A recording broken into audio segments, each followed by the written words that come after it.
sentimental and technical video for the QuasiDB service for the 31st of May 2021. We'll start with the bubbles because I wanted to show you the US dollar bubble position. It's a strong sell and gold is strong buy. And the reason for that, in case you're new to the videos, is that the retail guys, like the herd, they shorted gold and then they bought US dollars. And because I'm normally wrong, that's why it's actually in a strong sell section, and this is in the strong buy section. Okay, and it's possible the Kiwi is going to come up, and it's possible the pound could come up as well. But currently, we just want to keep an eye on things, and I won't be producing any signals today. Perhaps in the evening, if we do get any. But it's going to be so quiet in the US session, it's probably not going to be worthwhile and wait for the market to pick up again tomorrow, potentially. So if you've got access to the spreadsheet, keep an eye on that dollar bubble, and it's going to be of interest. And because the gold is strong buy, I'm targeting the SLC above, and I have been watching it for a while. I've been watching Bitcoin and gold, so I'll show you those charts now. Let's have a look.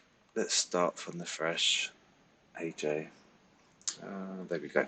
So SLC 85 and 84.5, fairly strong. Channel break there, 84.68. We are by fairly sideways. AU 77.40 and 76.70. This is a really old stop loss cluster. I don't really know what's going to happen there. Maybe NFP is going to come down and get it at non-farm payrolls. We are a sell. Actually, it's interest. We flipped over. So on Friday they went long. So then there's that move, and then they shorted it again, but they haven't really shorted it enough to to propel the price higher.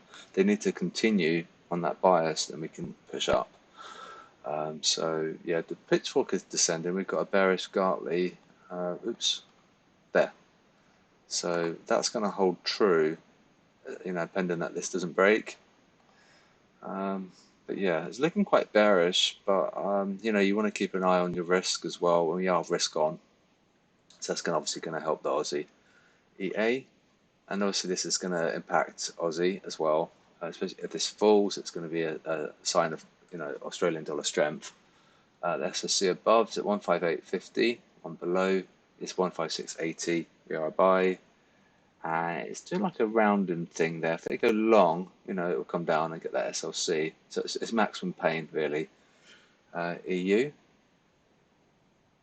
122.21, 121.30 for a bullish ABCD, ABCD. So that's going to hold true, pending that we don't break this. 121.24. So yeah. It's very choppy on the sentiment. They shorted it there in quite a big way, and then we saw that knee-jerk reaction. Yeah, tricky.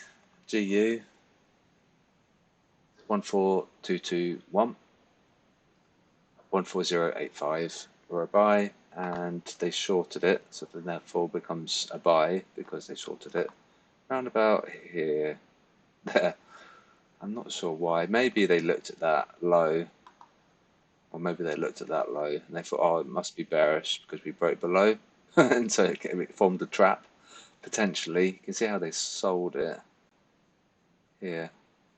Perhaps we dipped below. Yeah, a bit tricky. It's very sneaky, but yeah, we're a buy. NU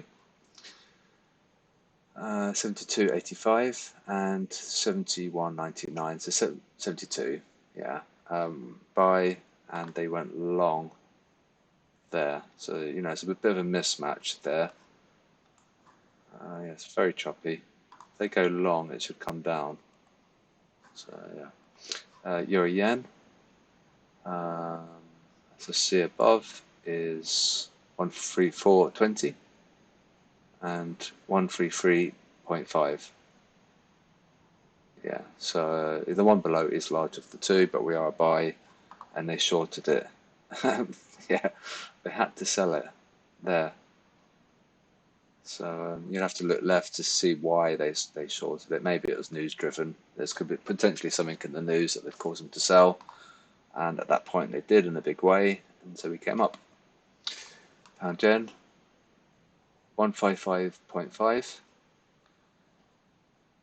Oh, it must be there. And 156.09, we're a buy. Let's zoom out. It has been for ages as well. It's crazy. They shorted it there. See that little move? Dollar yen. This is helping the gold trade, which I'll get to in 3 pairs time. 110.26. I think this is going to be likely at 109.58. We're very close. We're 7 pips away. We are a buy, so it might get that. Then we could potentially rally, but we've broken the pitchfork as well, as you can see there. So it's H4. So if we go below 109.09, it could be a bit bearish. Dollar CAD. 121.45. It's loading the data there slowly. And one below, it's at 1.2 on the dot. We are a sell, and they went long, so that makes it more of a sell over time. So that agrees. This is the dynamic agrees with the static. So it was already a sell, but if they go long, then it just adds to that bias. So we should probably be falling and getting that stop loss cluster. Dollar Swiss. 190.49 and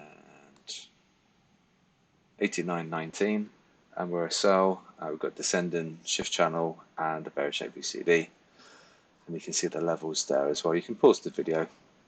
Gold, the SLC above is my target, 19.13. I've already moved my stop ahead of entry, so if it does form out a profit, ideally I'd like it up there, and then then it'll be quite a good trade. We've got some resistance at 19.14, and the SLC below is 18.90, so it's quite far. And quickly look at Bitcoin. And now what I'm going to do with this is my plan. Well, first of all, before I tell you my plan, we had resistance of 38.2. See there, measuring from that high to that low. This is the Zoop indicator, does it for us, which is really cool. So my plan is I'm going to wait for a pitchfork break. All right, and so this is going to be a long haul, and it's going to take, let me have a look at the date, on the 9th. Yeah, it's going to take 9 days of sideways, and then I'm going to release my hedge.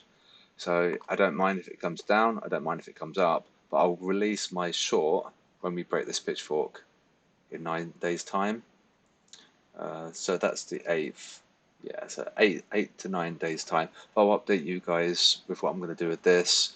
Assuming we break above, then we can have like a bullish sort of bias.